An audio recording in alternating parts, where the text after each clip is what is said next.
삶에서 가장 생기발랄하고 행복한 시간을 일컬어서 흔히 은유적인 표현으로 생애의 봄날이라고 합니다. 아마도 봄이 가지는 그런 의미, 이미지, 생동감, 따사로움, 화사함, 그리고 희망이라는 요소가 들어있어서 그러지 싶습니다. 우리의 또 인생의 봄날은 저마다 다를 수 있습니다.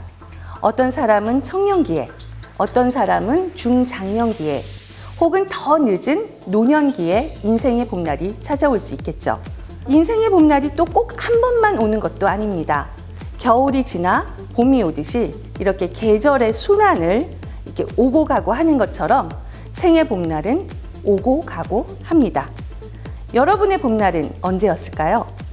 혹시 다시 꽃피는 인생 2막의 봄날을 즐기시려면 이곳 리봄 학교를 노크해 보시는 건 어떨런지요. 오늘은 시니어 플래너를 양성하고 있는 리봄의 조현미 대표님을 만나 시니어들의 생애 봄날을 찾아가는 시간을 가져보도록 하겠습니다. 안녕하세요, 조 대표님. 네. 반갑습니다. 네, 안녕하세요. 자기소개를 좀 부탁드려도 될까요? 저는 그 시니어 1과 3 연구소 소장 조현미라고도 합니다. 그러니까 시니어 1과 3 연구소라는 그 개인 연구소를 만들게 된 이유는 이제 100세 시대인데 우리가 어떻게 살아야 되는지라는 그림이 없더라고요. 그래서 100세 시대에는 일과 삶을 어떻게 설계를 하면 행복할 수 있을까 하는 연구가 필요하다라는 생각을 하게 됐어요. 연구를 하다 보니까 이제 생활 속의 연구죠. 사람, 노인들을 관찰하기도 하고 또 나이 들어가는 우리 사회를 관찰하기도 하고 제가 알고 있던 거와 그동안 생각해 보지 못했던 영역들을 이제 보게 됐어요. 그러면 이거를 사람들한테 공유할 필요가 있겠다. 그래서 그것들을 공유하기 시작한 것이 시니어 통이라는 뉴스레터입니다. 그러다 보니까 강의 요청이 오더라고요. 제가 그런 기본적인 활동을 통해서 사회적으로 저한테 어떤 역할들이 주어지더라고요. 그것을 따라가면서 활동하다 보니까 시니어 플래너라는 활동이 되는 거예요. 그럼 지금 내가 하고 있는 그 활동이 남이 안 하던 활동이니까 내가 국내 1호구나 해서 스스로 국내 1호 이제 시니어 플래너라고 얘기를 하게 됐고, 한 10년 전쯤에 그 퇴직 공무원들의 미래 설계를 하는 공무원 교육이 있어요. 거기에 이제 교육을 의뢰를 받아서 가게 됐죠. 그리고 2011년도에 그 중소기업청에서 전문직에서 퇴직한, 기업에서 퇴직한 분들이 굉장히 많이 사회로 쏟아져 나오는데 이분들이 창업을 하고 실패 사례가 너무 많은 거예요. 그러니까 묻지마 창업이라고 했죠. 그러니까 대기업에서 퇴직을 하니까 내가 어느 전문성을 갖고 있어라고 우리 보통 생각을 하잖아요. 근데 이분들이 사회에 나와서 활동하는 데 있어서는 취약하더라는 거죠. 그래서 이분들을 뭔가 교육을 시켜서 창업을 하게 만들어야겠다 하는 맥락에서 중기청에서 시니어 창업 정책이라는 걸 만들었어요. 제가 생각하기엔 그것이 이제 인생 2막을 준비하도록 하는 국내에서는 최초의 정책이라고 볼 수 있죠. 50대 이후를 교육시키고 이분들을 커뮤니티를 만들어주고, 왜냐하면 고립돼서 움직이면 실패를 하니까. 그 다음에 공간을 제공해줘서 창업을 할 수 있도록 안내하는 것까지가 그 프로그램이었어요. 그때 제가 시니어 플래너 과정을 운영을 했죠. 50대, 60대 초반인 분들이 아직 본인들이 할 수 있는 일들은 많은데 자신감은 엄청 떨어져 있는 거예요. 그 상태로 일을 하니까, 뭔가 창업을 하니까 취약하죠. 돈을 빨리 벌어야 된다라는 이 생각 때문에 뭔가를 벌려버리는 거예요. 그래서 우선은 좀 쉬고 지금의 상태를 재정비하는 게 필요하다는 생각을 했어요. 그래서 그 교육에는 70대의 선생님이 교육에 투입되셔서 인생 본인이 60고개를 어떻게 지나가셨는지, 그리고 그 다음 설계를 어떻게 하셨는지 그런 얘기를 해드리는 과정이 있었어요. 이 50대, 60대들이 열광하는 거죠.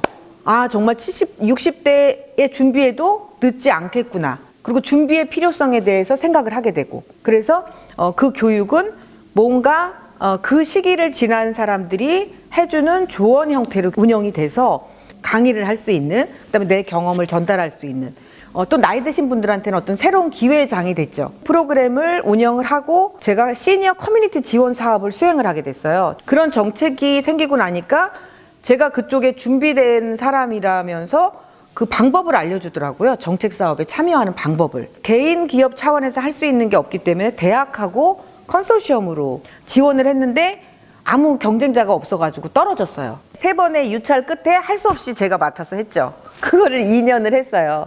그러면서 시니어 커뮤니티를 운영하는 경험을 그때 쌓았죠. 시니어 SNS 플래너, 시니어 온라인 창업 과정, 시니어 창업 플래너. 이렇게 이제 시니어들을 안내하는 프로그램으로 조금 다양화해서 그때도 중기청의 정책 사업을 활용해서 교육을 건국대와 운영을 했죠.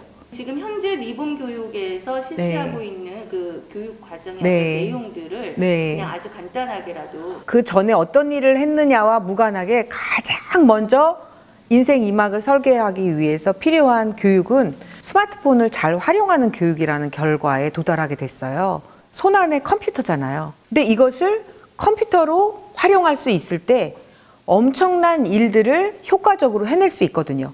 근데 그것을 가르쳐주는 프로그램도 없고 본인들도 그게 필요하다는 것조차 모르고 있다 보니 그 사회적인 소통에 있어서 자꾸 이분들이 경쟁에서 밀리는 거예요. 그래서 시니어 SNS 플래너를 양성해서 쓰는 법을 익히고 바로 옆에다 빨리 전수하게 만들어서 소통도 강화되고 일을 좀 더 효율적으로 할 수 있게 만들면 어마어마하게 시니어 일자리 생태계가 나오겠다 해서 시니어 SNS 플래너 교육에 현재 집중하고 있습니다. 그럼 지금 현재 이렇게 교육을 받고 네. 나가셨던 그 네. 시니어 플래너들은 네. 지금 활동 중인 플래너들은 한 몇 명 정도 되실까요? 역량을 키워가고 또 조직을 만들고 이런 일들을 하고 계신 분들은 500명 가까이 되죠. 어쨌든 수요가 있어야 그들이 또 일할 그렇죠. 수 있는 터전이 있잖아요. 네. 현재 저희 나라의 이런 정책이라든가 네. 이런 이분들이 나가서 네. 일자리를 할 수 있는 이런 수요 상황이 네. 어떤지 좀 말씀해 주실 수 있을까요? 이 인구가 굉장히 많아지는 거잖아요. 근데 이 인구가 문제를 느끼고 있잖아요. 그럼 이 문제는 해결돼야 되겠죠. 근데 국가도 처음 맞이하는 100세 시대이기 때문에 정확한 답을 갖고 있진 않아요. 선진국의 모델을 벤치마킹해서 시도하고 있는 거죠. 그 시도에 적극 참여하면서 나의 기회를 만들어가는 능동적 자세가 필요한 거죠. 지금 사회공헌 활동이라는 또 고용노동부의 사업도 또 생겨나서 이분들이 사회공헌 활동을 하면 일정 활동비를 주는 일도 새롭게 또 나왔어요. 그래서 국가에서는 시니어 일자리를 위한 제도가 계속해서 나오고 있는데 뭔가 돈을 벌어야 된다는 생각들은 많이 하고 있는데 일을 통해서 뭔가 내 삶의 질을 높인다든지 나의 건강을 관리한다든지 이런 생각의 전환은 지금 아직 일어나고 있지 않은 상태이기 때문에 정부의 사업이 딱 활성화되는데 어려움이 있죠. 고립돼 있으면 옛날 생각에 멈춰 있거든요. 근데 누군가를 활동하는 분을 만나면 금방 그 에너지가 전염이 되거든요. 내가 배운 것을 가지고 누군가를 도우면 나한테 오히려 이익이 돼서 돌아온다. 이런 것들을 있잖아. 생각의 틀을 전환시키는 그런 활동들을 우선 기초적으로 하고 있죠. 재미있는 거든 아니면 네. 보람찼던 일이든 네. 에피소드 한번 공인중개사 자격증을 따서 이제 공인중개사 부동산 사무실을 차려서 내 노후를 설계를 해야겠다. 이런 경우 정말 의외로 많으시거든요. 근데 공인중개사 시험이 너무 어렵잖아요. 이제 이분이 60대에 이제 공인중개사 시험을 보시고 실패를 하신 거예요. 그러니까 내 모든 노후의 꿈이 사라진 거죠. 그래서 이제 몸도 다 무너져 내렸대요. 그래서 거의 유서까지 써놓으셨다 그러더라고요. 근데 이분이 이제 한 3개월, 4개월 동안 거의 죽었다 살아나는 이제 치료의 과정을 거치고 인터넷을 통해서 이제 리봄학교를 찾으신 거예요. 그래가지고 전화를 해서 바로 그냥 오셔라 했는데 또 바로 오신 거예요. 이제 실행력이 굉장히 좋으신 분이죠. 그때 제가 또 광진 노동복지센터로부터 교육비를 받아서 스마트폰 블로그 첫걸음이라는 교육을 처음 시작하는 거였거든요. 이 블로그라는 게 너무 재미있으셨던 거예요. 그래서 이분이 지금 강의를 하시는데요. 본인이 트리플 A형이시래요. 그러니까 엄청나게 소극적인 성격이었는데 강의를 하시고 점점 본인이 막 변화해 가시는 거예요.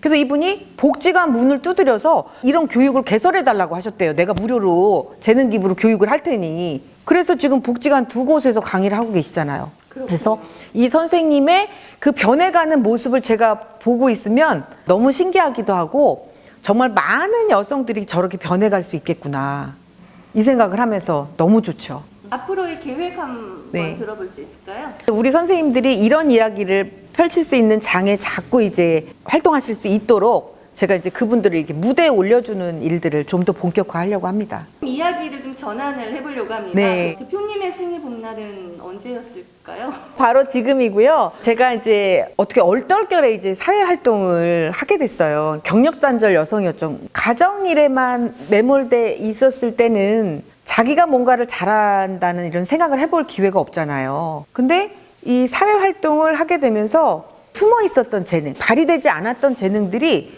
막 올라오는 거, 저를 발견하게 됐던 것이 그 이후로는 계속 봄날이었던 것 같아요. 내 스스로 나오는 생각을 실현하고, 그리고 그것을 통해서 어떤 사람들에게 조금이라도 또 도움을 줄 수 있고, 어떤 칭찬을 받고 하는 것들이 굉장히 저의 자존감을 올리는 역할을 했던 것 같아요. 내가 할 수 있는 일의 범위가 넓어지는 걸 느꼈어요. 그리고 꿈이 커지고, 그리고 또 누군가에게 꿈을 키워주는 역할을 제가 한다는 게 너무 좋아요. 리봄에 네. 대해서 그 브랜드를 하신 거 잠깐 소개 좀. 네. 노인에 대한 연구를 시작하면서 제가 당혹스러웠던 게 뭐냐면, 우리는 노인을 정말 모르는 사회를 살고 있구나. 그냥 효도하면 된다라는 개념만 있고, 노인에게 어떻게 하는 게 효도인지도 모르는 사회더라고요. 노인 스스로 행복한 방법은 무엇일까? 노인이 정말 좋아하는 것을 우리가 공급하는 방법은 무엇일까? 이 생각을 하게 됐어요. 근데 우리 사회가 그게 없었어요. 너무 사회복지의 시각으로만 노인을 바라보는 거였더라고요. 주체로 바라보는 시각은 없는 거예요. 노인이 됨에도 불구하고 여전히 나인 삶, 그런 것에 대해서 제가 이제 눈을 뜨게 됐어요. 다시 보고 배우면 다시 봄을 맞이할 수 있다. 제가 바로 그 과정을 그대로 겪었거든요. 인생의 리봄을 기대하는 시니어들에게 주는 네. 마지막 팁. 아이 같은 마음이 다 있으세요.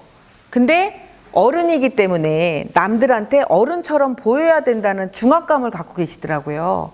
근데 저희는 이제 이 공간만은 우리가 그냥 나답게 있자. 좀 아이처럼 즐겁게. 나이가 몇이건 나라는 거. 그 여러분들 생각이 맞으시니까 나답게 즐겁게 행복하게 사시기를 바랍니다.